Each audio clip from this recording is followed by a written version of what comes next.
মই তৰুণ গগৈ দৰে হম কথাত ফাঁকি কামত বাকী নেজানিলেও মই জানো বুলি কম মই তৰুণ গগৈ দৰে হম মই হম নৰেন্দ্ৰ মোদী অসমৰ ৰাইজক পিন্ধাম টুপি নিৰ্বাচনৰ আগে পিছে ৰূপ সলাম সুযোগ বুজি মই হম নৰেন্দ্ৰ মোদী মই হম মন্ত্ৰী নীলমণি কটাম নকওঁ জুখি মাখি ৰাইজক খুৱাম আঢ়ৈটকীয়া ভাত আঙুলি গণি গণি মই হম মন্ত্ৰী নীলমণি মই হম চন্দন চৰকাৰ ধন থাকিলে সন্মানৰ কি দৰকাৰ গোলাবী নিশা ফোন দাঙি কম হুঁচিয়াৰ হুঁচিয়াৰ মই হম চন্দন চৰকাৰ মই হম হুছেইন ৰকিবুল গড়ৰ কথা শুনিলে বলকি মাবুল কাবুল গ্ৰাম উন্নয়ন মোৰ লক্ষ্য অন্য মোৰ প্ৰাপ্ত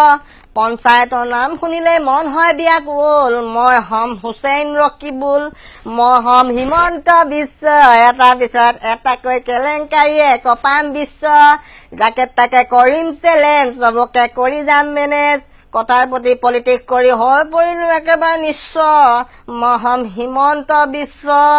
কহয় মাধৱত আছে মন্ত্ৰীয়ে আছে